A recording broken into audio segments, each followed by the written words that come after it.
muito grato pelo convite, grato pela oportunidade também de poder compartilhar com os irmãos a palavra. Ontem, obviamente, era muito mais uma palestra sobre esse assunto que, como eu disse, é extremamente relevante. A questão específica de uma recuperação, de um resgate, de uma redenção da masculinidade bíblica. Então, esse foi a nossa abordagem. E hoje pela manhã eu gostaria de conversar com os irmãos, de estudar com os irmãos o texto do Evangelho de Marcos, e que trata mais particularmente obviamente da forma como o evangelista Marcos define, expressa ou conceitua o que nós chamamos de igreja. E a importância disso é porque os irmãos perceberão ao final como exatamente o tema da masculinidade, de certa forma, se encaixa na perspectiva, ou pelo menos na aplicação final do texto. Mas em si, Marcos está definindo a igreja, o que é importante, porque os evangelhos não usam muito o termo igreja, exceto aquele de Mateus, quando Mateus, na verdade, diz que as portas do inferno não prevalecerão sobre a igreja. A palavra, o termo específico igreja, ele é raro nos evangelhos, nos sinóticos e, obviamente, no evangelho de João também. E essa, digamos, condição, essa não presença da palavra, não significa que o conceito não esteja lá. Que, obviamente, a maneira como a própria Escritura, os próprios evangelistas enxergam e veem a igreja não esteja lá. Por isso é que eu gostaria de tentar resgatar esse conceito com os irmãos da maneira como Marcos faz. Tá? O evangelista Marcos ele tem exatamente essa característica de entrelaçar suas narrativas, os ditos de Jesus são, de certa forma, desculpa aqui a expressão, amarrados uns aos outros, de maneira que esse contexto traz exatamente esse conceito, essa teologia dentro dela. Tá? Isso é bastante presente, por exemplo, no capítulo número 6, 7, 8, que é definido como a teologia da ceia do Evangelho de Marcos. O de Marcos, na verdade, não trata da celebração da ceia, mas trata da teologia da ceia exatamente naquele contexto. Isso é razoavelmente comum, é uma maneira dele atuar, dele escrever, e é isso que eu gostaria de começar a ver com os irmãos a partir do capítulo 3, por favor. Se você puder abrir a sua Bíblia e acompanhar a partir do capítulo 3. E nós lemos assim, no verso de número 13. Depois subiu ao monte e chamou os que ele mesmo quis e vieram para junto dele. Então designou 12 para estarem com ele, para os enviar a pregar e a exercer a autoridade de expelir demônios. Eis os 12 que designou: Simão, a quem acrescentou o nome de Pedro, Tiago, filho de Zebedeu, João, seu irmão, aos quais deu o nome de Boanerges, que quer dizer filhos do trovão, André, Filipe, Bartolomeu, Mateus, Tomé, Tiago, filho de Alfeu, Tadeu, Simão, o Zelote, e Judas Iscariotes, que foi quem o traiu, diz o texto. Logo depois nós temos uma importante passagem sobre aqui a blasfêmia proferida, obviamente, pelos fariseus. E lemos assim no verso 20. Então ele foi para casa, não obstante a multidão afluiu de novo, e de tal modo que nem podiam comer. E quando os parentes de Jesus ouviram isso, saíram para o prender, porque diziam, está fora de si. Os escribas que haviam descido de Jerusalém diziam, ele está possesso de Beelzebu, e é pelo maioral dos demônios que ele expele demônios. Se você puder dar apenas um pulinho à frente, verso 31, nisto chegaram sua mãe e seus irmãos, e tendo ficado do lado de fora, mandaram chamá-lo. Muita gente estava sentada ao redor dele e lhe disseram, olha, a tua mãe, teus irmãos e irmãs estão lá fora à tua procura. E então ele lhes respondeu, dizendo, quem é minha mãe e meus irmãos? E correndo o olhar pelos que estavam assentados ao redor, disse, eis minha mãe e meus irmãos, portanto, qualquer que fizer a vontade de Deus, esse é meu irmão, irmã e mãe de Jesus. Como eu disse, Marcos tem essa característica de reunir os textos para que, na realidade, eles traduzam essa sua mensagem, ou boa nova, como na verdade chamamos de evangelho. A preocupação dos evangelistas não é uma narrativa factual e cronológica, certo? Conceitos deles de história não é o mesmo conceito que temos nós, que, aliás, nem o nosso é ou continua sendo nosso. Ter uma história linear hoje é extremamente complexo, é quase raro de acontecer. Mas o evangelista não conta os fatos na necessidade como eles aconteceram sucessivamente. Mas, na verdade, o que governa a narrativa dos evangelhos é basicamente essa mensagem que o evangelista quer nos revelar acerca de Jesus Cristo. Lembrando sempre que esse é o alvo do evangelho, é uma revelação dele, revelação de quem ele é, revelação daquilo que ele realmente veio e Deus propôs e realizou por meio de Jesus, e não, na realidade, uma narrativa de fatos especificamente. Isso explica muita coisa que alguns escritores e alguns estudiosos tentam, de alguma forma, demonstrar que existe algum equívoco ou erro entre um evangelista e o outro. O cego de Jericó, em um evangelho, ele é curado na entrada da cidade, no outro na saída da cidade. Não porque houve conflito, mas porque, na verdade, é o interesse de cada evangelista que aquele milagre esteja num ponto diferente da sua narrativa. Isso é chamado de arranjo. É como os evangelistas o fazem, como eles organizam. A oração que nós chamamos de oração do Senhor, também chamada de oração dominical, ela, na verdade, está no Evangelho de Mateus, no Sermão do Monte, em um contexto. No Evangelho de Lucas, ela acontece em outro contexto, quando os discípulos, ouvindo Jesus orar, pedem a Jesus que os ensine a orar e então Jesus passa a ensiná-los. Esses contextos diferentes não significam que os fatos sejam conflitantes. Significa apenas que o evangelista tem a liberdade de tomar aquela passagem, trazê-la e inseri-la em um determinado contexto para que isso fique evidente. E Marcos faz isso sim. Tá? Os irmãos podem observar até um texto que depois vamos dar fazer alguma pequena observação, mas veja no capítulo de número 4, como ele reúne um conjunto de parábolas. Certo? São 4 parábolas mencionadas do semeador, e depois ele explica essa parábola da candeia, da mostarda, e depois dele reunir essas parábolas, logo depois, veja bem, Jesus acalma a tempestade, mas esse final do capítulo 4 poderia muito bem estar no capítulo 5, porque é uma narrativa de 4 milagres. São 4 parábolas, depois 4 milagres são narrados. O milagre dele acalmar o mar, o milagre da expulsão do endemoniado de Gadara, e depois, obviamente, a cura da mulher hemorrágica, e finalmente a ressurreição da filha de Jairo. São milagres, isso é a maneira com que Marcos escreve. E para compreender o que Marcos quer nos revelar, nós precisamos entender também a maneira como ele faz. E esse texto que lemos é, obviamente, aqui mais um desses chamados arranjos. Não há muito do que discutir. Marcos está mostrando como é que Jesus reúne os seus, mas esse processo leva a um conceito de quem são esses que estão com ele. É quase que uma definição propriamente da igreja, porque ele vem demonstrando claramente quem são essas pessoas, a quem ele chamou, e quem essas pessoas que caminham com ele, e o processo é razoavelmente natural. Isso se dá dentro do contexto de conflito.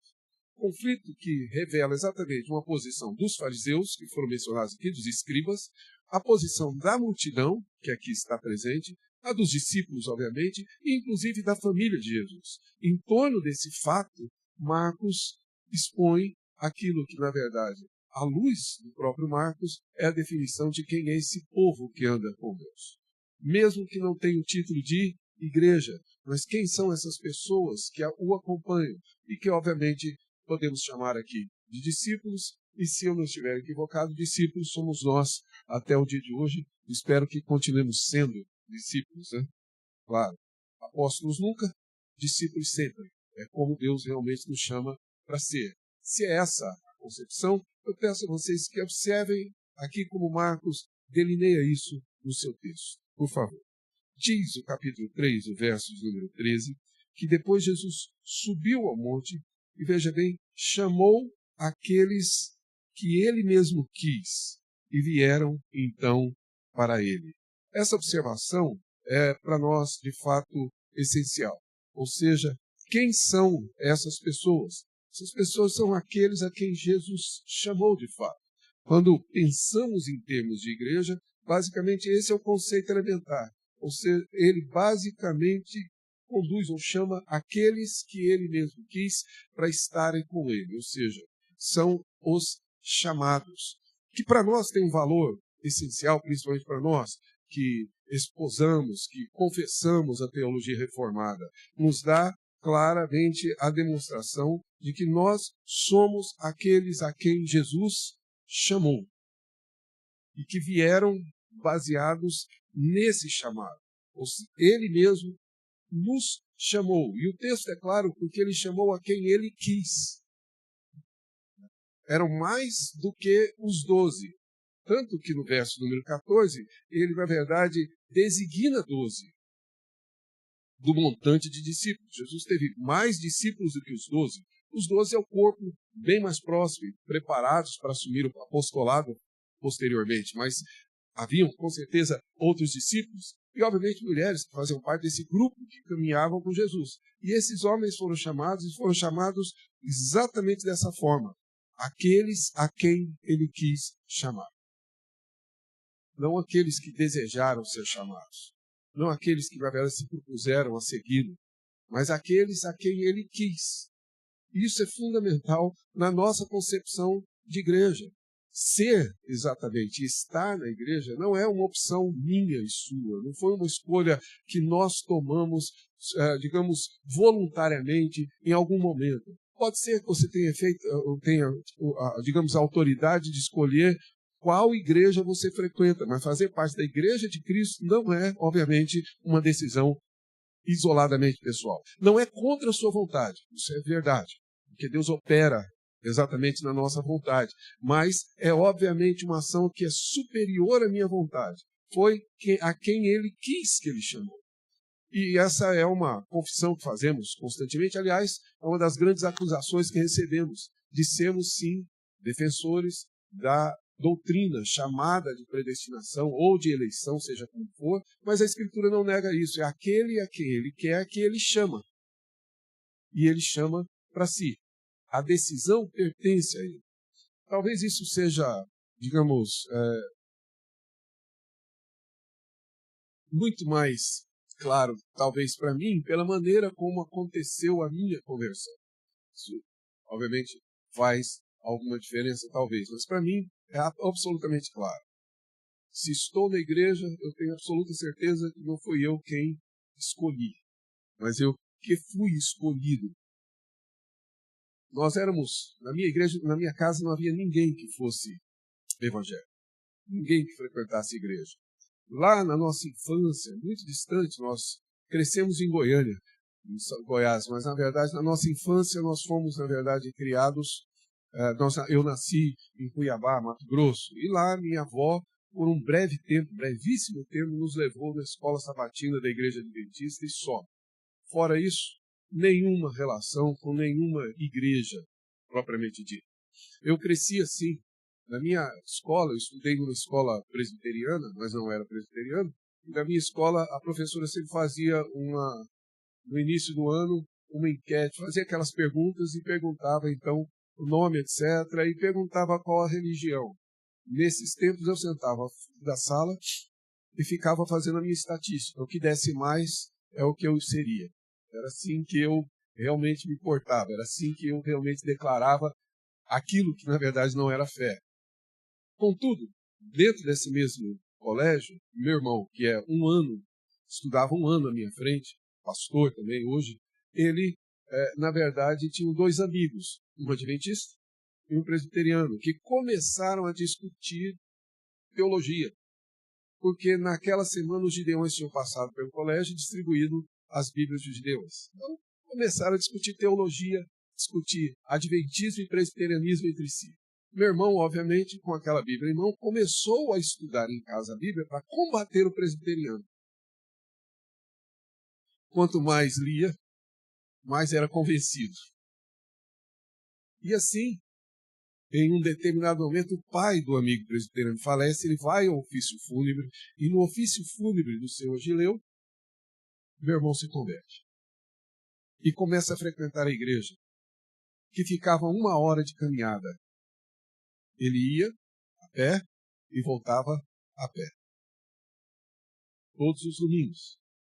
Como ir de manhã, voltar na hora do almoço, ir à tarde e voltar à noite, era muito cansativo. Os amigos, os irmãos da igreja, começaram a convidá-lo para fazer a refeição e passar o domingo com eles. Afinal de contas, para isso que existe irmão, né, para a gente poder fazer refeição na casa deles. E aí eles eram convidados para poder permanecer. E ele começou a ir pela manhã e voltar à noite. Minha mãe ficou extremamente preocupada com o meu irmão. E um determinado dia, me lembro bem, era mês de outubro, agora, dia 24 de outubro, vai exatamente completar aqui alguns anos disso. Meu irmão volta para casa e diz para minha mãe: eu vou para o acampamento da igreja.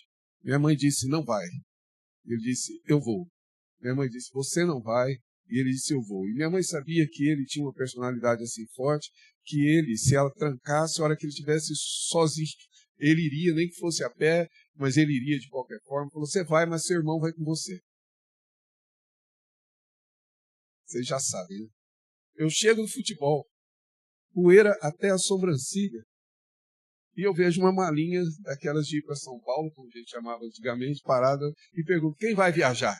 Você. Eu? É. Seu irmão está ficando fanático, ele vai para um acampamento da igreja e você vai com a responsabilidade de trazê-lo de volta. Lembra da época de Reverendo Moon, que os jovens desapareceram? Mais ou menos naquela época. Você tem a responsabilidade de trazê-lo de volta. Diz: eu não vou. Vai. Eu não vou. Vai. Como eu não tinha a mesma posição, a mesma disposição do meu irmão, acabei indo. E eu falo sempre brincando que foi um fanático e voltaram 2. Porque agora todo domingo eram 2 que caminhavam a pé para a igreja e 2 que voltavam. Porque na realidade isso não dependeu da minha opção, não dependeu do meu desejo. Dependeu de um Cristo que me escolheu antes da fundação do mundo e que determinou os meios para que isso acontecesse, ainda que fosse um conflito familiar, ainda que seja um ato de desobediência, mas isso pertence a Ele.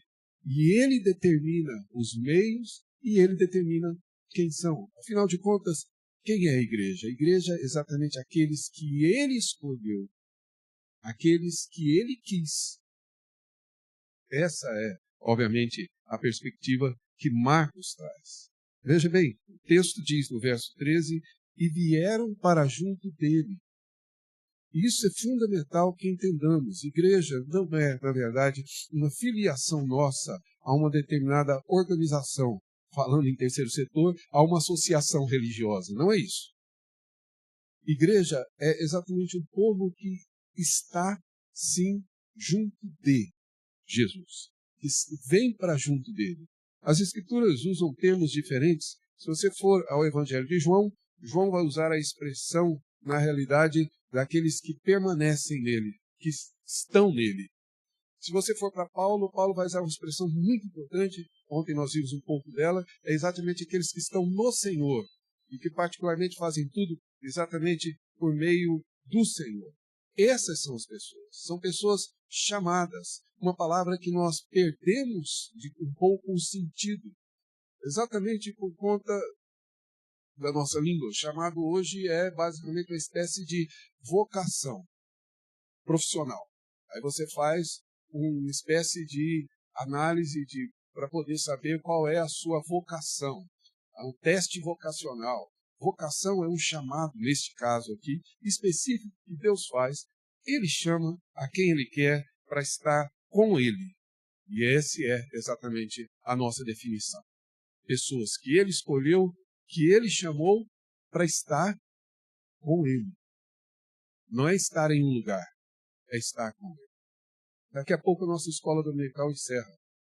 Nós vamos cada um para as suas casas. Eu espero chegar à minha. Não é tão perto quanto de vocês. Mas ainda assim, seremos igreja. Porque não é o local. Não é a reunião. É exatamente o ato de estar com Ele. Em Cristo é que somos igreja. Em Cristo somos igreja sem limites, sem fronteiras. aquilo que foi dito aqui pelo quarteto é a mais pura verdade.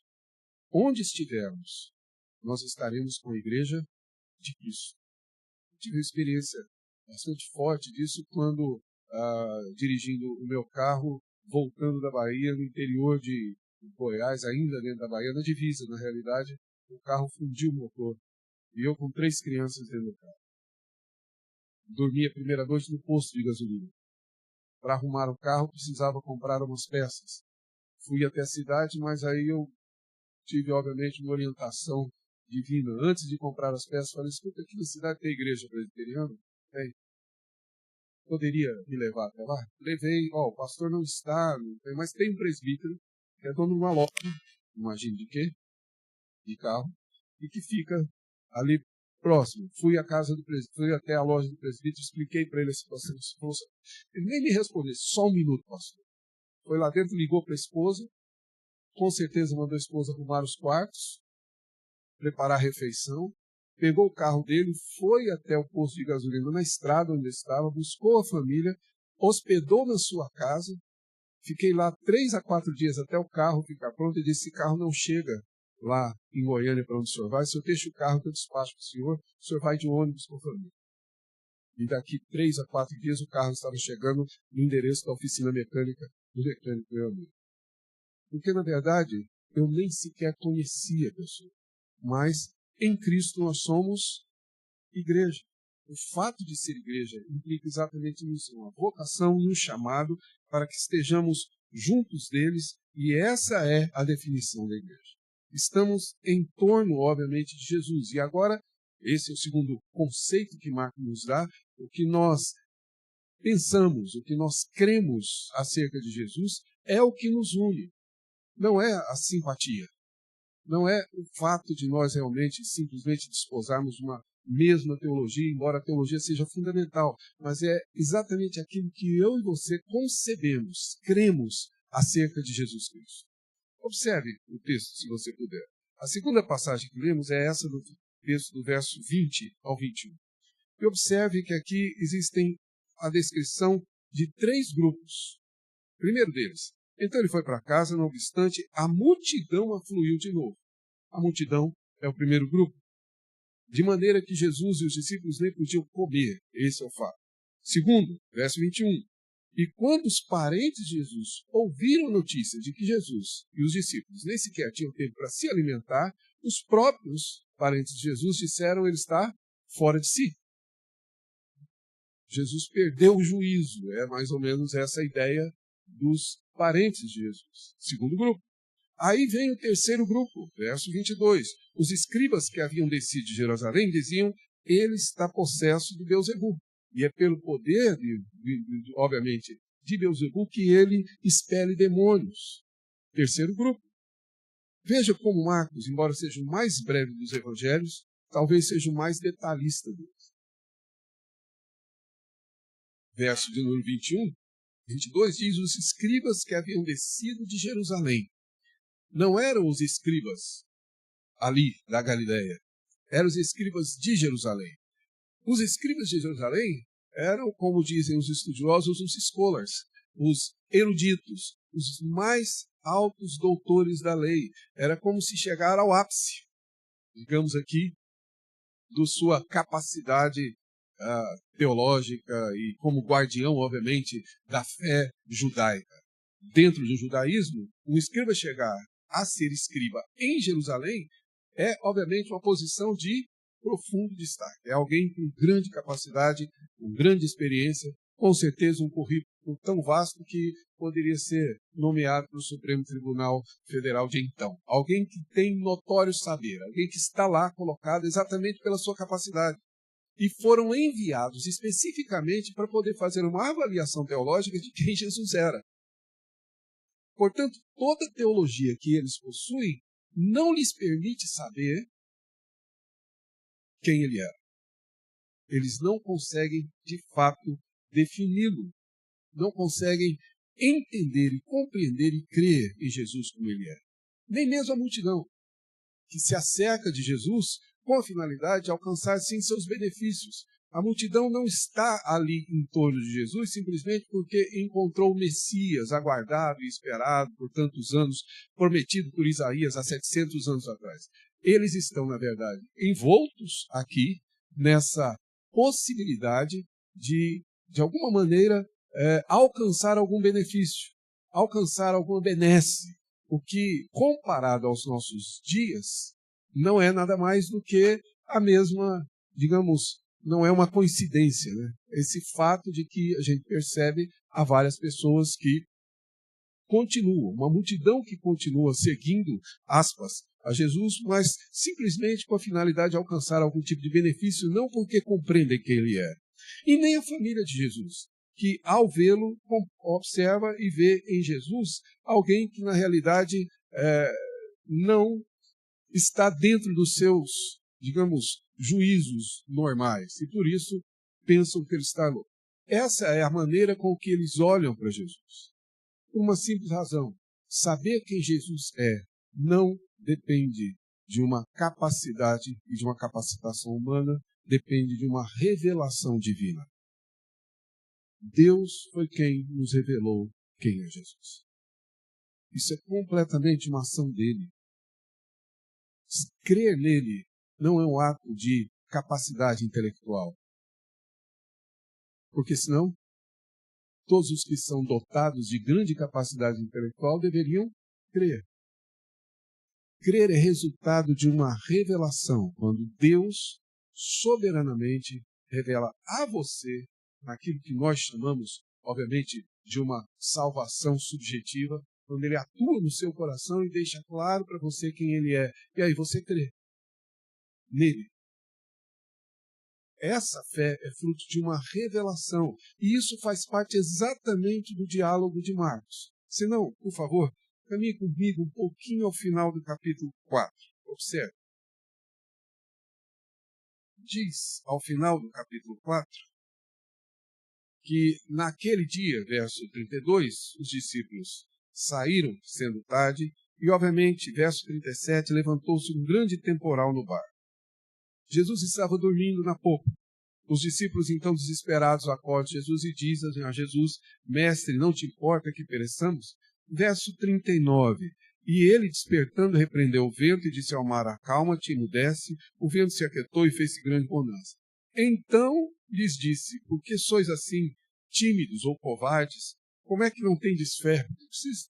Onde é que está a fé de vocês? Verso 41 é fundamental. E eles, possuídos de grande temor, diziam uns aos outros. Essa é a pergunta que Marcos vai responder. Quem, afinal de contas, é este? Quem é este? Essa é uma pergunta que vem ao longo de praticamente todo o Evangelho. Tá? Ele vem sendo repetido exatamente com essa mesma condição, ou seja, quem na realidade ele é. Aliás, essa é uma boa definição do Evangelho de Marcos, é uma definição de quem ele é. Se você observar um pouquinho antes, no capítulo 4, Jesus é descrito como... Jesus tem um confronto quando ele cura o paralítico que é descido, né, lá em Cafarnaum. A pergunta é: quem tem autoridade para perdoar pecado? De novo, é quem? Quando Jesus prega em Nazaré, a pergunta é: que nova doutrina é essa? Ou seja, quem é ele para trazer essa nova doutrina? Essa é uma pergunta que vai se repetindo. E aqui a pergunta é exatamente esta: quem é este? Vocês irmãos já perceberam neste milagre que é isso que é essencial. A tempestade aqui são as aflições de nossa vida, como algumas pessoas alegorizam, né? Aí vamos falar das tempestades, e fique calmo que Jesus vai acalmar a tempestade. Meu irmão, às vezes Jesus faz com que a tempestade se torne sim um tsunami, tá? É ele quem soberanamente sabe o que faz. Então aqui não dá para alegorizar. O que existiu aqui é exatamente uma resposta para que os discípulos pudessem perceber quem ele era. Com muita clareza, Marcos está dizendo: ele é aquele que tem o domínio sobre a natureza. O primeiro milagre de Jesus, na qual, conforme diz o Salmo 29, ele controla os dilúvios. Como Deus, ele domina. O vento, o mar lhe obedecem. Os discípulos já haviam visto expulsões de demônios, curas, mas ele dar ordens a natureza e a natureza obedecer, eles ficaram completamente perplexos. Tão perplexos que o texto diz que os discípulos, ao serem conduzidos, digamos, ao estarem no barco, e quando a tempestade se piorou, e estamos falando de pescadores que pescavam exatamente neste mar, então eles sabiam exatamente do mesmo risco, eles estão atemorizados e desesperados acordam Jesus. Quando Jesus acalma a tempestade, diz o texto de Marcos que eles disseram, ufa, quase. Foi isso que aconteceu. Eles ficaram com mais temor ainda. Tenham mais temor de Cristo do que da tempestade. Aliás, é algo que a gente deveria aprender a fazer. Tá? Ter muito mais temor dele do que dos fatos que nos cercam. E aí eles, atemorizados, perguntam, quem é este? E a resposta de Marcos vai na sequência. Este é aquele que tem controle, domínio sobre a natureza, senhor dela. Logo depois ele cura o endemoniado de Gadara. E segundo alguns estudiosos, pela resposta do demônio, não eram apenas um, mas muitos, porque era uma legião. E a resposta é simples. Quem é ele? Ele é aquele que é senhor dos espíritos. Os espíritos malignos estão sob o domínio de Cristo e de Deus. O inferno está sob o domínio de Deus. Nós não vivemos num mundo em que o bem e o mal conflitam em poderes iguais. Nós estamos num mundo onde Deus, de fato, controla o bem e Deus tem domínio sobre o mal. E ele, então, demonstra com clareza que os espíritos estão submetidos a Cristo. É tão verdade isso que os discípulos, que os espíritos pedem a Jesus que não os expulse daquela terra, porque ele tem poder para fazer. E para entrar nos porcos, eles pedem a permissão de Jesus. E se Jesus não permite, eles não entram. Marcos está dizendo, aqui está aquele não apenas que é senhor da natureza, mas aquele que é senhor dos espíritos. E logo depois, quando ele desce do outro lado, Jairo chama porque sua filha estava enferma. No caminho, uma mulher hemorrágica toca suas vestes. Eu não sei se você percebeu o detalhe de Marcos. A mulher era hemorrágica há 12 anos. A filha de Jairo tinha 12 anos. O que não é coincidência. É basicamente Deus soberano nos mostrando e nos revelando que Ele é Senhor, tanto da vida, tanto que Ele conduziu a vida daquela mulher, mesmo na enfermidade, para que aquele dia ela pudesse se encontrar com Cristo, como Ele é Senhor da morte. A morte está sob seu domínio, por isso Ele traz a filha de Jairo de volta. A pergunta é simples, quem é Ele? A multidão não sabia. Os parentes de Jesus também não. Os teólogos da época, doutores da lei, também não. Porque como disse Jesus, e é narrado no Evangelho de Mateus, na oração de Jesus, graças te dou porque revelaste essas coisas aos pequeninos e ocultaste os sábios entendidos. Aliás, é assim que o capítulo 4 se conduz, porque aqui Jesus explica por que ele fala em parábolas. E ele fala em parábolas exatamente para que as pessoas ouçam e não creiam, e não entendam, senão aqueles a quem ele de fato quer revelar. Quem é de fato a igreja nesse conceito que Marcos vai tratando, esse povo que anda com Jesus? São os chamados por ele e a quem ele revela a pessoa de Cristo. É o que nós cremos acerca de Cristo que nos torna um. Isso precisa ser evidente para nós. Não é nós temos as mesmas concepções e opiniões pessoais. Não é o gosto, não é a simpatia e não é a amizade.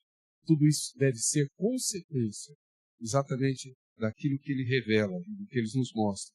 Em essencial, é basicamente o que ele nos diz. É por isso que os escribas vão dizer que, na verdade, ele expulsa pelo poder de Beelzebul, e Jesus, então, contradiz. Se você observar o texto, vai perceber que, no capítulo 3, os versos de número 23 até o verso número 30, é a resposta de Jesus ao segundo questionamento, a ele expulsar demônios pelo poder de Beelzebul. Tá? É aqui blasfêmia contra o Espírito Santo, e não vou entrar nesse detalhe. Mas logo depois é a resposta à primeira questão. Jesus está fora de si, e por isso, verso 31, chegou então a mãe para solicitarem os familiares, para solicitarem de Jesus, para buscarem Jesus e levar Jesus para casa, porque Jesus está fora de si. E aqui nós temos, digamos, o complemento desse conceito que, na realidade, a igreja deve ser. Chamados por ele, a quem ele quis, a quem ele revelou quem de fato ele é, e em torno dele nós nos reunimos, mas aqui vem um terceiro. Batem na porta e dizem, seus familiares estão aí. Sua mãe, suas irmãs e seus irmãos. Não menciona pai, obviamente, porque sabemos o pai, José provavelmente seria identificado como pai, já não era vivo nessa ocasião, provavelmente. E a quem Jesus chama de pai é o pai que está nos céus. Então, obviamente, não é essa menção. Mas sua irmã, sua mãe, seus irmãos estão aí e te chamam à porta. Agora, observe a resposta de Jesus, verso 33. Então lhe respondeu, dizendo, quem é minha mãe? Quem são meus irmãos? E correndo o olhar em volta, disse aos que estavam sentados ao redor, eis minha mãe e eis os meus irmãos. Portanto, qualquer que fizer a vontade de Deus, esse é meu irmão, minha irmã e minha mãe. A definição que Jesus traz aqui é uma definição de quem exatamente são essas pessoas. Claro, sem dúvida alguma, pessoas que foram chamadas porque ele quis, a quem ele revelou, mas com um propósito, fazer a vontade do Pai. Isso é fato. Tá? Então, não apenas o nosso chamado lá atrás pertence a Cristo, mas exatamente a nossa disposição futura pertence a Ele. Nós somos membros de uma igreja para fazer a vontade dele. Tá? Os irmãos vão ter assembleia domingo que vem aqui. Eu vi o aviso, tá certo? A igreja não é uma democracia. Tá? O pastor já deve ter dito isso para os irmãos. Igreja não é democracia. Democracia, por definição, se é que existe uma definição, nos tempos atuais está difícil saber o que é democracia, mas de qualquer maneira, por definição, é o poder do povo, pelo povo e para o povo. A igreja é o poder de Deus, por meio de Deus e para Deus. É assim que Romanos define. Tá? Porque é por meio dele, por meio dele e para ele. Essa é a definição de igreja. Nenhum dos irmãos é membro da igreja nessa assembleia para dar o voto que quer. Em oração, deve votar como Deus quer. Nenhum presbítero é eleito para representar uma parte da igreja, concorda? Ele não representa ninguém a não ser a Cristo. Se ele não for representante de Cristo naquele conselho, ele está no lugar errado. Porque ele não está lá para fazer a vontade de ninguém, nem a dele, mas a vontade de Deus. A igreja se ergue a partir daí. Pastores não estão em uma igreja para conduzir a igreja como desejam, mas como Cristo quer. Porque é para a vontade dele. E é exatamente isso que Jesus diz. Todo aquele que fizer a vontade do Pai, esse é minha irmã, minha mãe e meus irmãos. Inclusive o autor de Hebreus vai dizer com clareza que o próprio Cristo não se envergonha de ser chamado de nosso irmão. Então, portanto, é exatamente esse conceito. O segundo ponto interessante nessa condição é que, basicamente, Marcos está definindo a igreja como uma família. E aqui me permitam ser um pouco mais incisivo nisso. Família não é, na verdade, uma figura de linguagem para descrever a igreja. Não é a minha família pessoal e particular que é o modelo de como a igreja deve ser. É exatamente o oposto. Esta família é que, na verdade, deve ser modelo para a família que eu vou viver lá na minha casa. A igreja não é figuradamente uma família. A igreja é literalmente uma família. Jesus não trata disso como uma figura de linguagem. Jesus trata disso de uma maneira definitiva e, obviamente, explícita. Até por algumas razões bastante óbvias, se vocês puderem observar. A família sanguínea, a família genética, a família constituída por afetos, como nós fazemos, ela tem um prazo de validade. Concorda? A um determinado momento não somos mais família. A um determinado momento a família se desfaz. Se ela não se desfizer dos seus laços, aliás, ela está sempre se desfazendo dos seus laços, aliás, ela existe por isso. É por isso que Deus disse mesmo que o homem deve deixar pai e mãe e tomar a sua esposa, e aí é um outro núcleo familiar. Eu digo para os meus filhos que eu não sou mais família. Nós agora somos parentes. Não temos mais filho em casa, somos só parentes. Não somos família. Família é um núcleo que eles têm lá. Família é o esposo, a esposa, os filhos. Aquilo lá é família deles. Porque há uma ruptura, há uma validade, há um tempo de duração. Mas a família da fé, como diz Paulo, esta família cristã estabelecida, esta família que Cristo descreve, ela não é temporal, ela é eterna. Ao longo de toda a eternidade, aqui, com esses irmãos, ainda seremos família. Infelizmente, no nosso grupo familiar, com certeza, alguns não serão chamados e deixarão de ser nossa família. Porque a definição é, obviamente, deste grupo como uma família. A igreja é uma família. Se nós não concebermos isso, nós, na minha opinião, estamos perdendo de vista exatamente a dimensão que Cristo traz da igreja. Pessoas, veja bem, que ele escolhe como quer, que chama, que para que realmente tenham condições de participar e estar junto dele, revela quem ele é, demonstrando uma revelação, e não, na verdade, um desenvolvimento intelectual, mas uma revelação para que esteja com ele, e esse grupo que se reúne se torna, então, uma família. E é essa família que Jesus descreve aqui.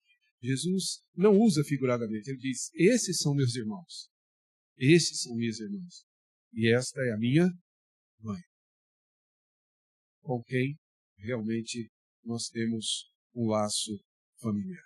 E aqui eu gostaria de fazer exatamente aquela aplicação que eu mencionei. Ela vai além da masculinidade, mas ela passa pelo caminho da masculinidade cristã.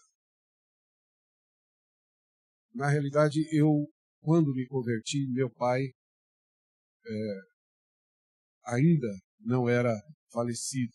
Os meus pais se separaram, eu devia ter 6 anos, voltei a ver meu pai aos 18 e depois praticamente o vi falecer quando eu estava próximo dos 30. Não tive nenhum convívio com meu pai.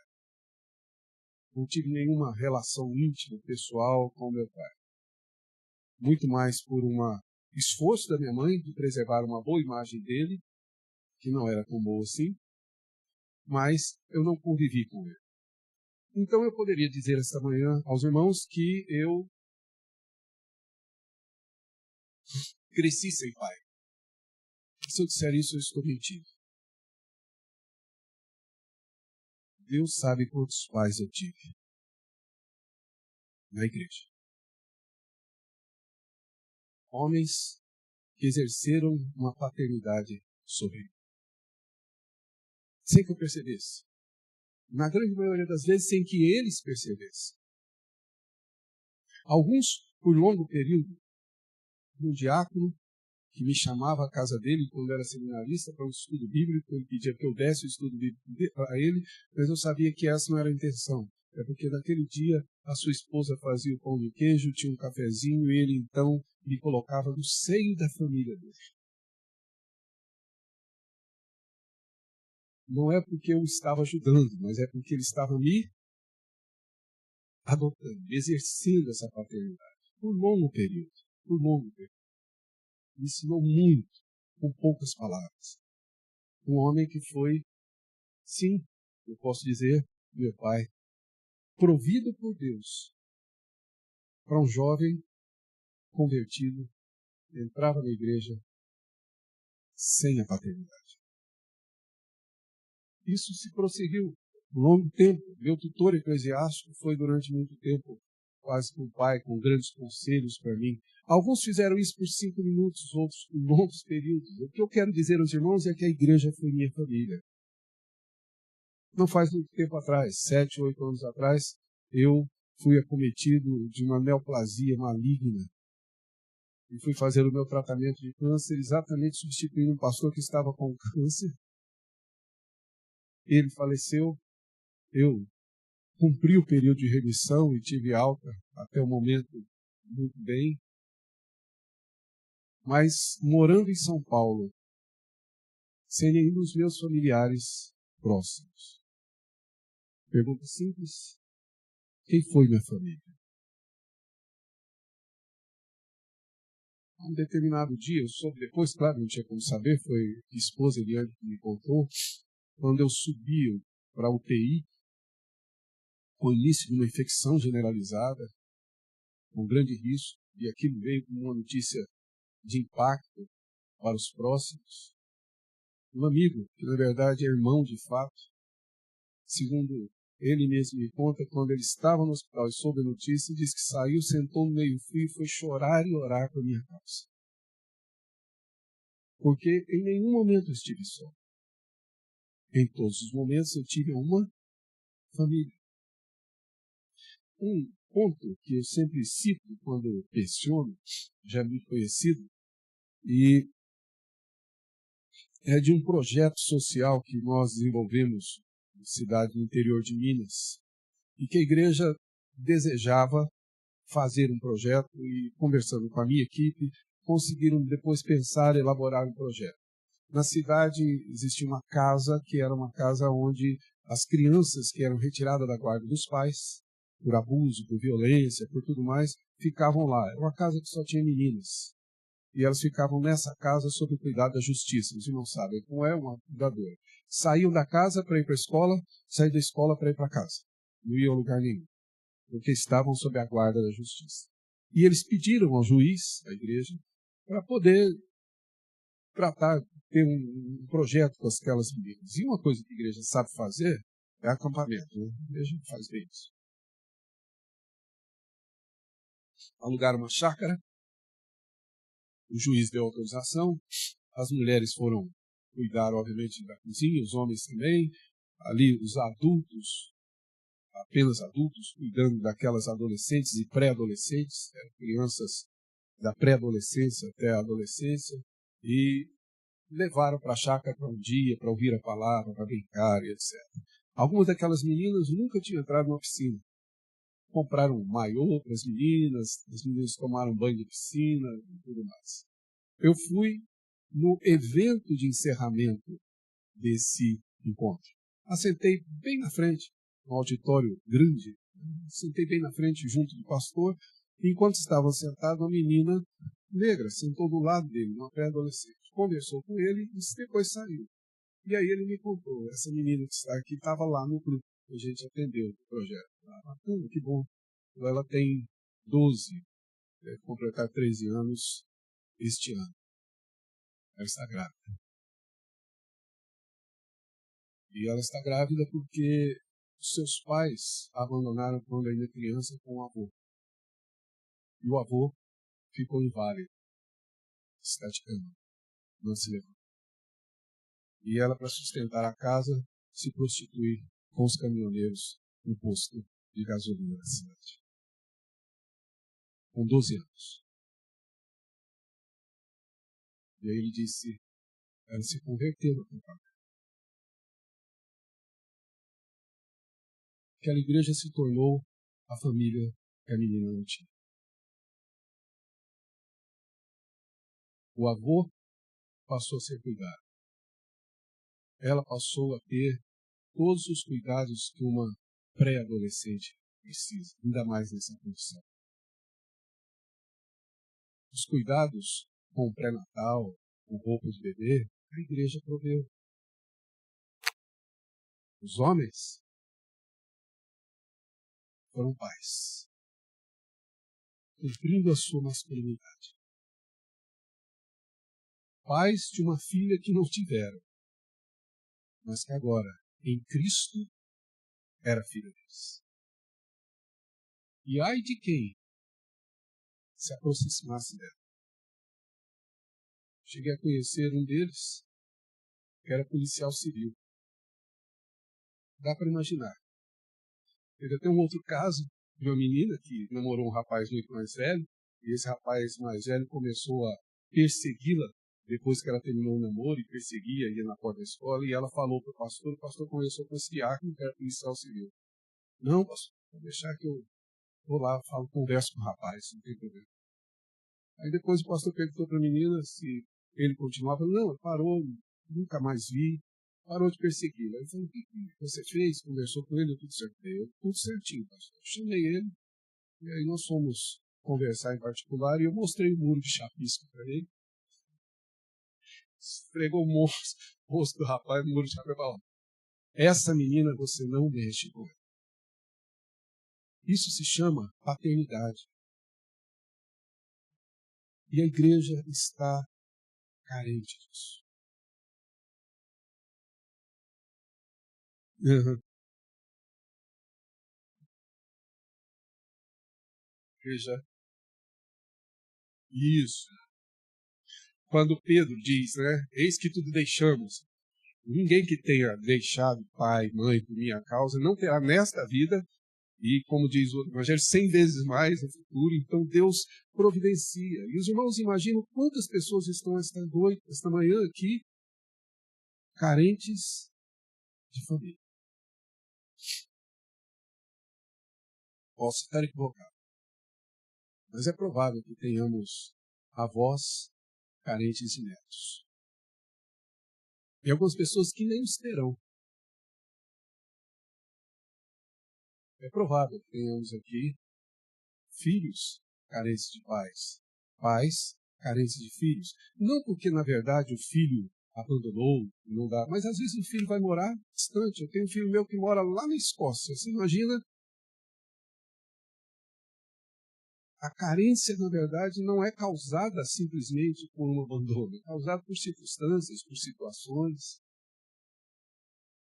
Quantas crianças, adolescentes não existem nessa cidade, precisando apenas de uma mãe? Não por uma vida toda, mas por 5 minutos. Quantos são as pessoas necessitadas, como aquela jovem lá de Minas Gerais, que precisam exatamente apenas desse exercício familiar? Isso se chama igreja. Isso é família. Família da fé. Quando, na verdade, nós somos os familiares que nos faltam. E não apenas porque os do sangue nos abandonaram, mas o que nos une é Cristo Jesus. É maior do que o sangue, é maior que a genética, é maior que o DNA. Aquilo que Cristo revela e que cremos nos conduz e nos faz suprir a necessidade uns dos outros. Assim Jesus descreve dizendo, esta é a minha família. Esta é exatamente a definição que ele faz do grupo que o acompanha, das pessoas que estão com ele, que nós chamamos naturalmente de igreja. Assim, eu concluo, obviamente, aqui, exortando aos irmãos que são homens. Sejam homens. Cumpram a sua masculinidade.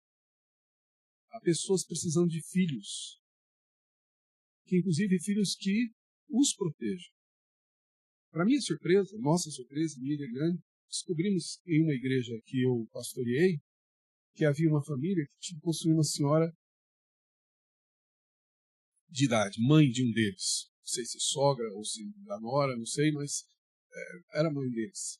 E quando eles saíam em viagem, ela não comparecia à igreja. Porque como eles não tinham com quem deixá-la, ela ficava trancada em casa.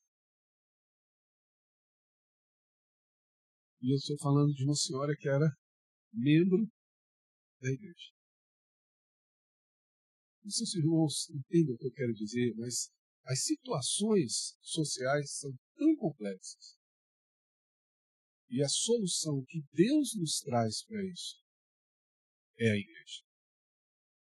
A igreja é exatamente esse instrumento que vai poder nutrir não somente os seus membros, que são família, mas pela graça de Deus, como era e como foi José, cuja a própria bênção de Jacó disse que era um ramo que se estende para além dos muros e, portanto, que acabava trazendo benefício para quem está além do seu próprio povo, muitas pessoas sendo realmente cuidadas por uma família.